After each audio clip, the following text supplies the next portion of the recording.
Hello students, welcome back to Prepon. Theme-based test series MCQ discussion we started yesterday. उसमें अगला part one हम लोगों ने कल किया था. पहला थीम रिवोल्ट्स एंड रिवेलियंस है. थीम के जरिए हम उस टॉपिक के बारे में ज्यादा क्वेश्चंस कर लेते हैं और हर टॉपिक को बारीकी से देख लेते हैं.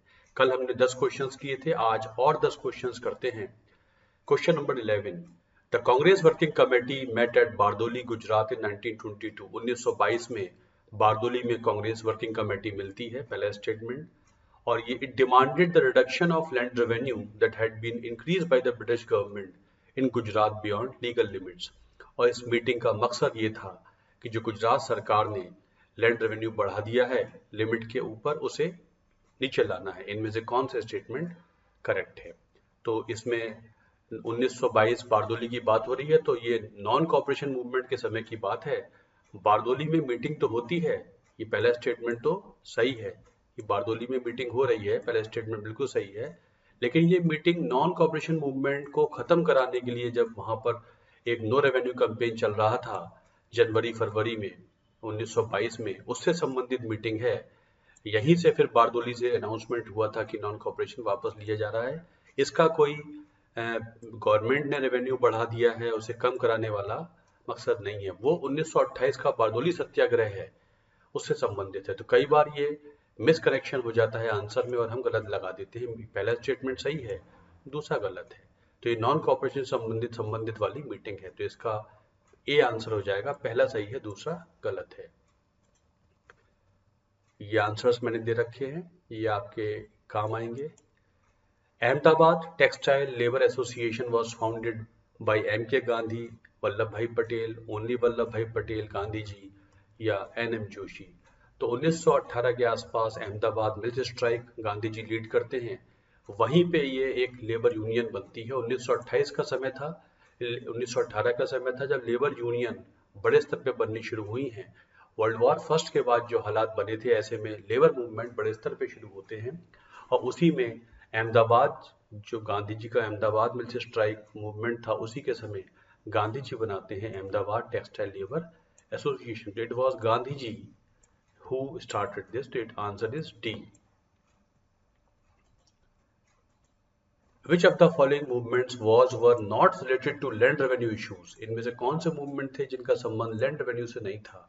खेड़ा सत्याग्रह, रॉलेट सत्याग्रह, वाइकोम सत्याग्रह, इंडिविजुअल सत्याग्रह. हमको पता है खेड़ा सत्याग्रह जो प्रोडक्शन कम हुआ है क्रॉप्स का या फेमिन कंडीशन से, उसमें लैंड रेवेन्यू कम कराने की बात थी. तो पहला तो लैंड रेवेन्यू से संबंधित ही था, तो ये तो नहीं है. रॉलेट सत्याग्रह लोगों को उनके सेडिशन के लिए या सरकार के खिलाफ बोलने के लिए जेल में बंद कर देंगे, तो ये फ्री स्पीच से संबंधित था.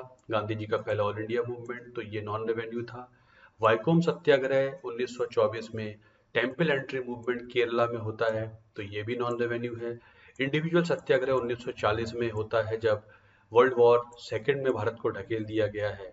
तब गांधी जी 1940 में अक्टूबर में शुरू करते हैं इंडिविजुअल सत्याग्रह, जहां एक एक कांग्रेस का लीडर एक मीटिंग करेगा और बताएगा कि वर्ल्ड वॉर में जाने का व्यू भारत का क्या है, और प्रेस फ्रीडम के लिए सरकार से दुहाई करेगा. तो तीनों पे 2, 3, 4 इनका लैंड रेवेन्यू से संबंध नहीं है.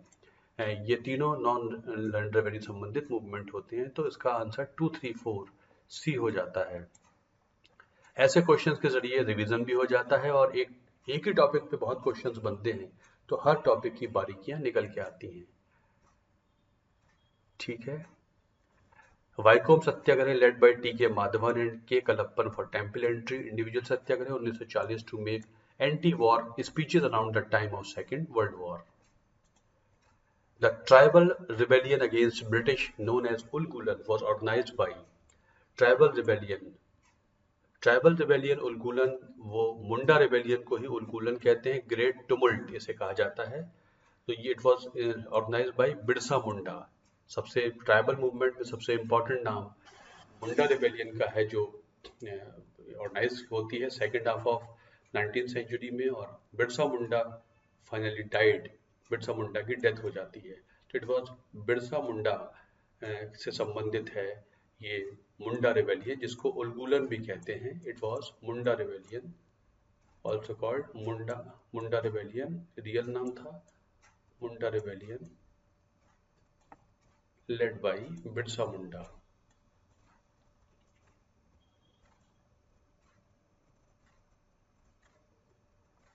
Consider the following statements. Tebhaga movement in Bengal was a movement against report of Flood Commission.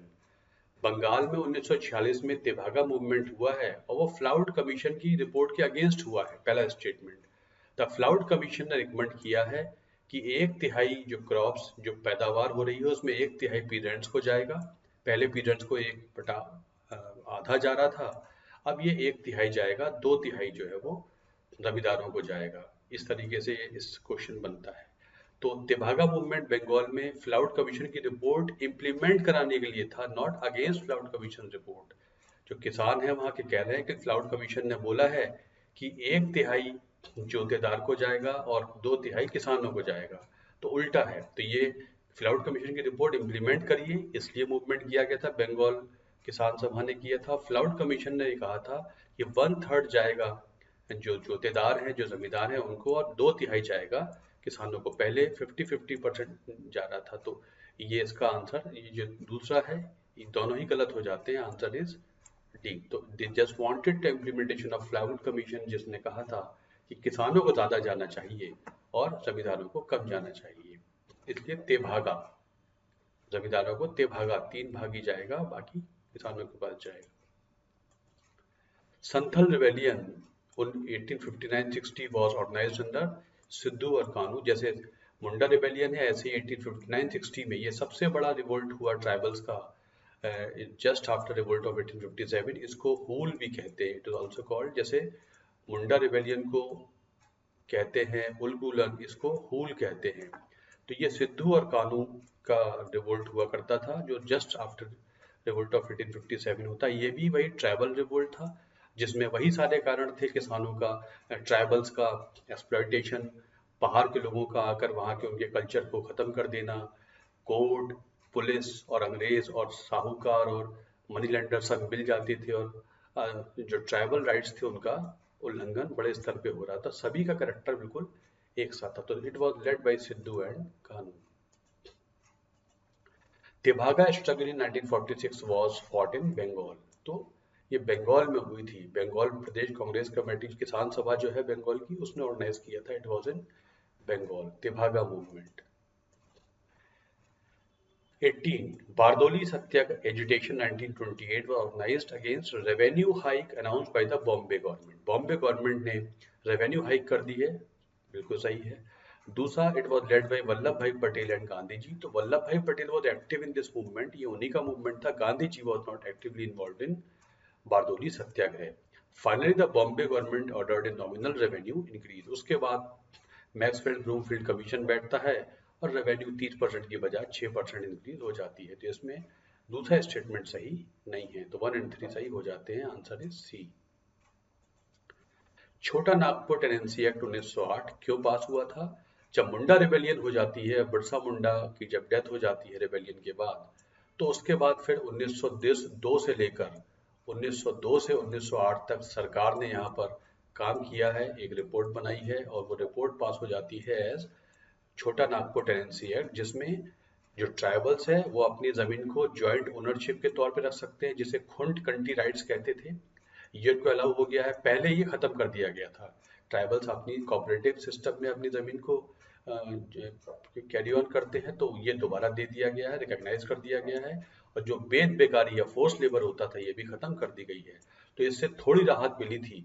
छोटा Nagpur tenancy act of 1908 however did provide belated recognition of खुंट कट्टी, that is joint ownership of land rights, banned बेगार, that is forced labor. Chota Nagpur tribals won a degree of legal protection for their land rights.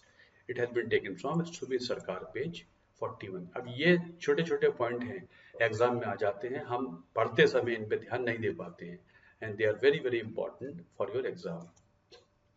Who among the following was not associated with the formation of UP किसान सभा in February 1918?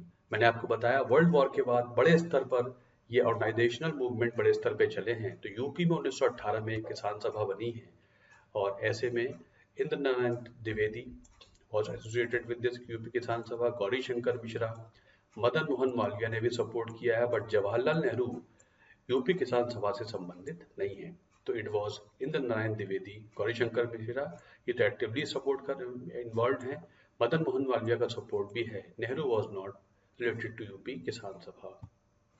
तो उस UP Kisan सभा से किसान सभा की शुरुआत हो जाती है. बाद में 1920 से Baba Ramchandra became a very very important leader of Kisan Sabha in against the government around this time. 1920 से लेकर 1935-36 तक. तो इट वॉज बाबा रामचंद्र.